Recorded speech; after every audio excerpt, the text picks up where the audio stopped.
itu bukan berarti kita mau mencampuri urusan pribadi. Beda loh saudara, menghakimi itu sesuatu yang belum pasti. Lalu kita sudah membesar-besarkan, kita menganggap dengan penilaian kita, lalu kita mengambil kesimpulan. Yesus itu tidak melarang kita mengkritik loh. Mengkritik dalam arti ya positif. Karena Yesus sendiri pun banyak mengkritik orang-orang Farisi pada zaman itu ya. Dia juga menegur mereka dengan keras. Karena ya mengkritik dengan tujuan baik itu beda dengan kita menghakimi saudara. Hari-hari ini ya ada banyak orang Kristen yang dosanya tuh gak mau ditegur. Terus ngomong menghakimi tuh pendeta. Lah kalau kita semua dituduh menghakimi, ya sudah, ini ayat Alkitab disobek-sobek aja. Kita ada di sini mengingatkan setiap umat Tuhan. Yang kita sampaikan itu firman Tuhan, harus bisa dibedakan.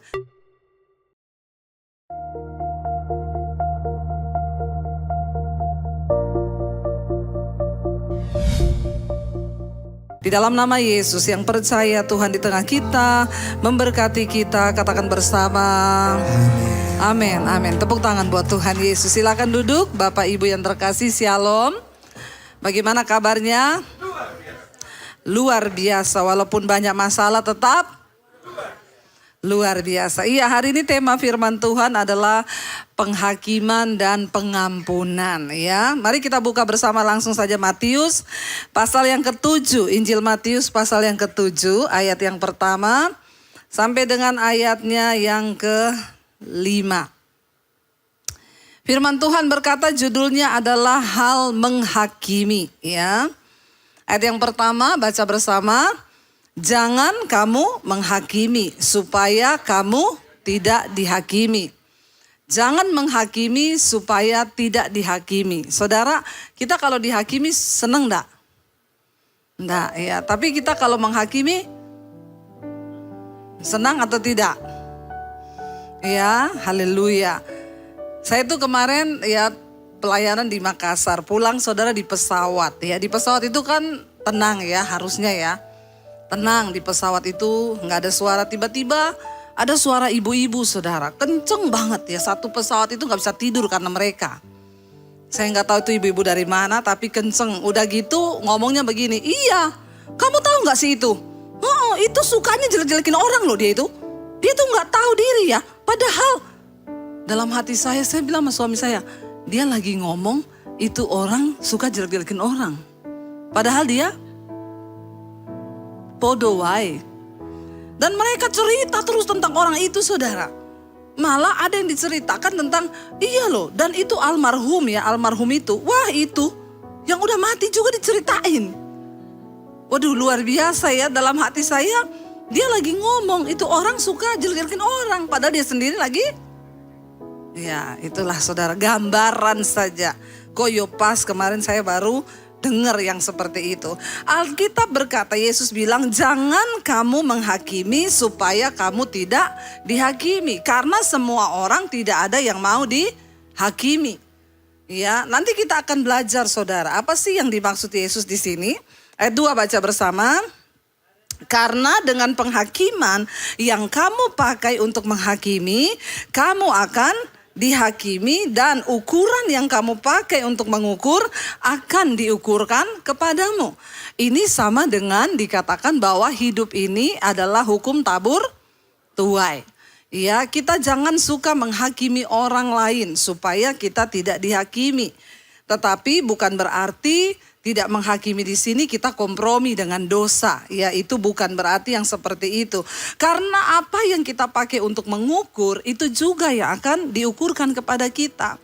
Ya, makanya kita dikatakan jangan suka menghakimi supaya kita juga tidak dihakimi. Dan ukuran yang kita pakai menghakimi orang lain itu akan diukurkan kepada kita. Ayat 3 berkata, baca 1, 2, 3. Mengapakah engkau melihat selumbar di mata saudaramu, sedangkan balok di dalam matamu tidak kau ketahui? Ayat 4, bagaimanakah engkau dapat berkata kepada saudaramu, biarlah aku mengeluarkan selumbar itu dari matamu, padahal ada balok di dalam matamu? Ayat yang kelima baca, hai orang munafik. keluarkanlah dahulu balok dari matamu, maka engkau akan melihat dengan jelas untuk mengeluarkan selumbar dari mata saudaramu. Saudara, kita lihat di sini dengan jelas Yesus itu berkata, biasanya orang yang suka menghakimi itu biasanya dia tuh melakukan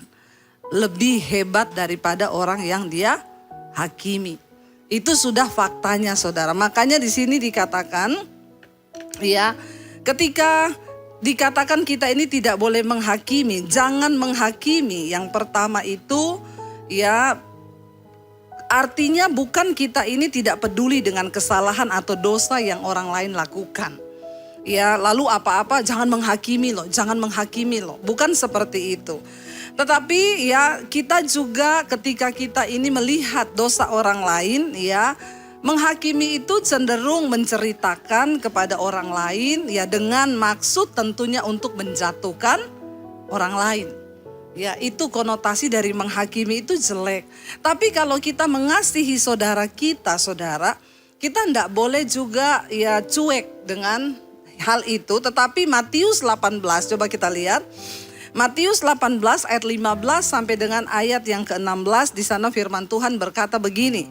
Kita nggak boleh menghakimi, ya, bukan berarti kita tidak bisa ya menegur dia yang berdosa, karena ya dosa itu tetap dosa. Kita nggak boleh kompromi. Kita baca bersama 1, 2, 3. Apabila saudaramu berbuat dosa, tegurlah dia di bawah 4 mata. Jika ia mendengarkan nasihatmu, engkau telah mendapatnya kembali. Jika ia tidak mendengarkan engkau, bawalah seorang atau 2 orang lagi, supaya keterangan 2 atau 3 orang saksi perkara itu tidak disangsikan. Daripada kita menghakimi orang lain, lebih baik kalau kita tahu dia bersalah atau berdosa, panggil dia, dikatakan nasihati 4 mata, ya. Tapi memang susah sih, ya. Sekarang saya pun juga hati-hati, saudara. Karena yang namanya orang berdosa itu kadang enggak mau dosanya dikasih tahu. Jadi sekarang ini kita lebih banyak ya doa aja lah. Saya juga enggak mau ikut-ikut campur. Ya, banyak yang datang, Bu, ya istri saya tuh selingkuh. Ini nomor telepon istri saya, Ibu tolong telepon istri saya enggak mau. Ya, karena sudah banyak. Dulu saya pikir ini menyelamatkan orang. Ternyata ketika ditelepon istrinya jawab, kepo lu. Nah, ya, siapa yang suruh-suruh kamu telepon saya? Atau kamu ada main sama suami saya, pret. Ya, udah nggak ngapa-ngapain, disalahin. Jadi sekarang memang hati-hati. Tapi padahal Alkitab berkata, ya, kalau orang itu saudara kenal loh. Saudara tahu. Saudara mau menyelamatkan dia nih, ya, jangan saudara hakimi, ceritakan kepada semua orang. Tahu nggak orang itu begini. Kita tegur dulu dia, panggil dia dulu 4 mata, ya, kecuali matanya 1 buta berarti 3, ya, berarti matanya cuma 3, ya. Tapi kalau matanya melihat 2 berarti 4 mata. Itu pribadi karena kita mengasihi. Harus ditegur, bukan berarti kita diam aja.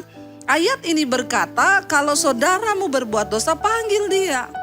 Tapi dia tidak mau bertobat, ya. Nah ini saudara, panggil 2 atau 3 orang.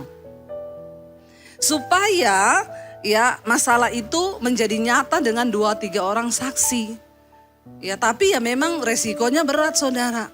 Ya, saya pernah melakukan itu. Orang dekat saya tegur 4 mata.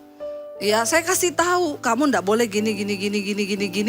Ya, beredar di luar itu Bu Debbie ya, maki-maki saya, marah-marah saya. Padahal saya kasih tahunya tuh saya ndak ada maki-maki, saudara. Tapi di luar, ya itulah saudara. Kalau sudah begitu ya sudah, serahkan saja dia. Biar Tuhan yang bekerja. Ya, tapi udahlah, kita ndak usah menghakimi. Tidak menghakimi itu bukan berarti kita kompromi dengan dosa, ya, tetapi kita harus peduli dengan keadaan orang di sekitar, ya. Itu bukan berarti kita mau mencampuri urusan pribadi, karena saudara sekarang ini ya orang itu kadang tidak sadar. Tapi ada juga ketika kita tegur dia sadar, iya ya Bu, iya betul saya sudah berdosa Bu, saya mau bertobat. Dia bertobat, saudara. Ya, jadi tidak menghakimi bukan berarti mengecilkan arti dosa, tetapi kita ini ya, karena menghakimi itu tujuannya mengkritik dan ada niat jahat sih di dalamnya. Untuk menjatuhkan orang, untuk menjelekkan orang ya. Jadi kita harus sama-sama berdoa saudara. Kita lihat lagi saudara dalam Yakobus 4 ya ayat yang ke-17, di sana juga dikatakan ya, kalau kita ini mengasihi orang maka ya kita harus menyelamatkan orang itu ya, dan kita itu harus ya berbuat baik ya, dan tidak ya membuang orang yang berdosa. Jadi jika seorang tahu bagaimana ia harus berbuat baik, tapi ia tidak melakukannya, ia berdosa, kata firman Tuhan. Ya, kalau kita tahu kita bisa tegur dia baik-baik, ya tegur dia baik-baik. Jangan menghakimi, kata Yesus ya. Jangan mencari-cari kesalahan. Tapi kita lihat di sana saudara, ya pada zaman Yesus itu tidak melarang kita mengkritik loh. Mengkritik dalam arti ya positif. Karena Yesus sendiri pun banyak mengkritik orang-orang Farisi pada zaman itu ya. Dia juga menegur mereka dengan keras. Karena ya mengkritik dengan tujuan baik itu beda dengan kita menghakimi saudara. Menghakimi itu kadang juga mengambil hak Tuhan. Saya tuh kadang ditanya, Bu, dia itu dulu sudah pernah menikah loh, terus menikah lagi Bu. Emang dia mau masuk surga? Saya bilang itu bukan hak saya menentukan orang masuk surga atau tidak. Tuhan punya hak pribadi. Ya, jangan tanya sama saya. Karena kalau kita bilang, oh dia gak masuk surga, itu kita sudah menghakimi. Kita mengambil haknya Tuhan untuk ya berkata dia masuk surga atau tidak, itu bukan hak kita. Ya, Tuhan punya hak, ya memang tidak dibenarkan, tapi Tuhan punya hak sendiri. Ya, itu kita sudah menghakimi saudara. Lalu di sini dikatakan ya bahwa Yesus berkata begini saudara kepada murid, dia bilang tadi ya, bagaimana kamu bisa berkata kepada saudaramu ya, mari aku keluarkan dulu selumbar di matamu, sedangkan di matamu sendiri ada balok. Saudara, dalam bahasa Yunani, selumbar yang dipakai di sana itu bunyinya adalah karpos. Karpos itu serbuk kayu dari tukang gergaji. Itu selumbar. Saudara, kalau ada orang gergaji kayu, ya saudara bisa lihat kan, itu kecil banget itu ya. Itu selumbar itu ya, kayak debu-debu kayu ya. Itu dikatakan selumbar di mata orang lain. Sementara balok yang dipakai dalam bahasa Yunani di sana itu dokos. Dokos itu apa? Batang kayu besar yang dipakai untuk tiang penyangga rumah. Ya.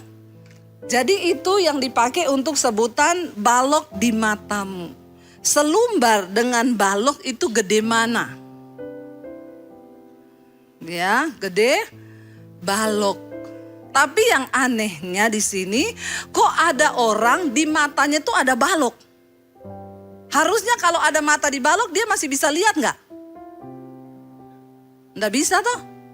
Udah balok kok, batang kayu pohon yang buat nyangga rumah. Tapi kok orang ini bisa melihat selumbar serbuk kayu gergaji di mata orang lain. Dan dia bilang dia mau keluarin.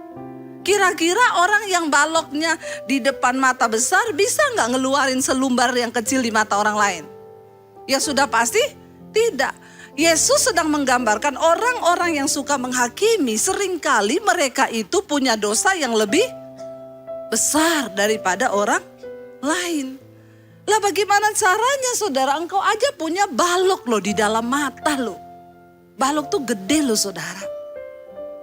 Lebih baik ya di sini dikatakan, ayo kita ini introspeksi diri. Hari-hari ini mari kita banyak-banyak introspeksi diri. Tapi bukan berarti menghakimi itu tidak boleh menghakimi terus ya, kalau ada pendeta khotbah saudara bilang tuh pendeta menghakimi. Pendeta itu zaman dulu nabi-nabi saudara. Mereka memang Tuhan taruh isi hati Tuhan. Seringkali mereka berbicara, ya celakalah kamu, binasalah kamu. Itu adalah hal yang berbeda. Saudara gak bisa bilang pendeta itu menghakimi. Ya tugas saya, tugas Pak Konrad itu kita mengingatkan sesuai yang ada dalam firman Tuhan. Ya, kalau kita berkata jangan hidup berbuat dosa, orang cemar, orang sundal tidak akan masuk dalam kerajaan Allah. Terus saudara bilang itu Bu Debbie menghakimi, itu ada ayatnya, bukan kita menghakimi. menghakimi. Beda loh saudara, menghakimi itu sesuatu yang belum pasti, lalu kita sudah membesar-besarkan, kita menganggap dengan penilaian kita, lalu kita mengambil kesimpulan. Tapi kalau ayat firman Tuhan itu kebenaran. Sudah nyata-nyata kamu selingkuh, sudah nyata-nyata kamu homo, kamu lesbi. Lah terus diomongin kamu masuk neraka loh kalau gak bertobat. Terus ngomong kita menghakimi, hello. Amin. Jangan disamar-samarkan. Hari-hari ini ya ada banyak orang Kristen yang dosanya tuh gak mau ditegur. Terus ngomong menghakimi tuh pendeta. Lah kalau kita semua dituduh menghakimi, ya sudah ini ayat Alkitab disobek-sobek aja.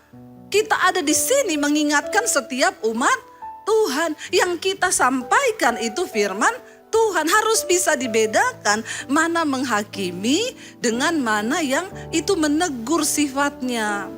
Kalau memang itu ada dalam konteks firman Tuhan, ya dikatakan kalau kamu gak mau bertobat kamu binasa loh. Ya itu memang benar, itu ada ayatnya. Amin. Ya tetapi menghakimi itu sifatnya ya banyak orang. Makanya ada guru tanya, ciri-ciri makhluk hidup. Anak SMP tanya, sebutkan ciri-ciri makhluk hidup. Yang satu maju, bernapas, iya betul pulang. Yang satu ciri-ciri makhluk hidup, berkembang biak, iya pulang. Terus ciri-ciri makhluk hidup, ngegosip. Gurunya kaget, hah? Kok bisa? Iya, mak saya hidup tiap hari, mak saya bergosip. Itu tanda-tanda makhluk. Nah itu saudara yang dimaksud dengan menghakimi.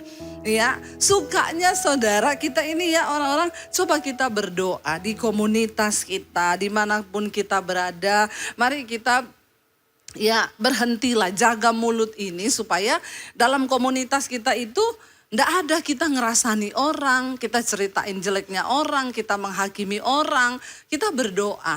Lebih baik kalau kita ketemu ya mari kita ini saling ya menghakimi itu sesuatu yang belum pasti, tapi sudah dikonotasikan. Tapi kecuali sesuatu yang memang itu sudah pasti dan memang kenyataannya ada, yaitu kata Alkitab panggil tegur ya. Jadi saudara kita harus bisa membedakan, jangan sampai pendeta berkhotbah suruh bertobat, saudara bilang dia menghakimi. Dikatakan selumbar itu kecil ya seperti serbuk kayu gergaji. Tapi sering kali orang-orang yang menghakimi itu dia punya balok di depan mata yang lebih besar, dan lucunya dia yang punya balok di mata mau mengeluarkan selumbar yang kecil di mata orang lain itu enggak bisa. Kamu aja udah enggak bisa lihat jalan toh. Bagaimana bisa kamu mau lihat itu selumbar yang kecil di mata orang untuk kamu keluarin. Kamu jalannya aja sudah enggak terlihat karena balok yang besar menutupi matamu. Mari kita hari-hari ini berdoa ya saudara. Makanya dengan jelas ini kita sudah jelas bahasa Yunani yang dipakai itu selumbar kayu gergaji serbuk kecil, dan dokos itu balok yaitu kayu besar, itu batang pohon yang dipakai. Kita ingat di dalam Alkitab memang kecenderungan manusia itu memang menghakimi. Ingat saudara, ketika Daud bersinah dengan Betseba, lalu dia membunuh suami Uria, ya suaminya Betseba. Tiba-tiba Tuhan berbicara lewat Nabi Natan. Lalu Nabi Natan datang dan berkata kepada Daud, ya Daud, di dalam satu kota ada orang kaya dan orang miskin. Orang miskin ini dia cuma punya domba satu. Orang kaya ini punya banyak domba banyak. Tapi tiba-tiba orang kaya ini dia tidak mau mengorbankan dombanya, tapi dia mau ambil domba punyanya orang miskin yang cuma satu-satunya. Lalu dia ambil domba itu dibunuh ya untuk dia mendapatkan keuntungan. Daud ini tidak merasa bahwa cerita itu adalah cerita tentang dirinya yang sudah mengambil Betseba, istri dari prajuritnya Uria. Daud kan bisa memperistri banyak karena dia raja, dia punya kekuasaan. Tapi Uria itu cuma punya istrinya Betseba. Tapi Daud mengingini, padahal Daud itu sudah punya banyak gundik. Tapi saudara, ketika Nabi Natan berkata itu, Daud langsung ngomong apa kepada Nabi Natan? Tunjukkan orang itu. Demi nama Tuhan yang hidup, orang itu harus mati. Padahal yang lagi diomongin siapa? Itu. Dia punya balok di mata besar. Langsung dia bilang itu pasti orang jahat ya, kebangetan ya. Udah kaya kok mau ambil domba yang cuma satu punya orang. Inilah saudara, memang tanpa disadari kita ini manusia. Semua memiliki roh yang sama. Cenderung menghakimi orang lain. Bahkan Daud pun saat dikatakan begitu, wah marah. Dan berkata, demi Allah yang hidup, orang kaya itu harus mati.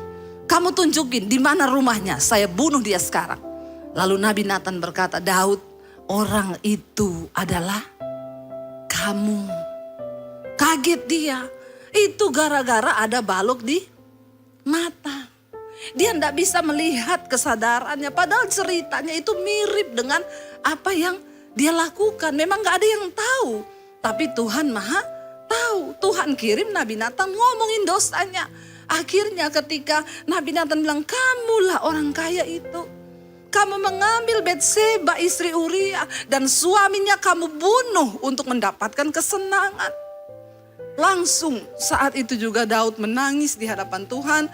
Dia meminta pengampunan. Saudara, mari sebagai orang supaya kita ini tidak sibuk menghakimi. Mari kita sibuk memperbaiki diri. Amin.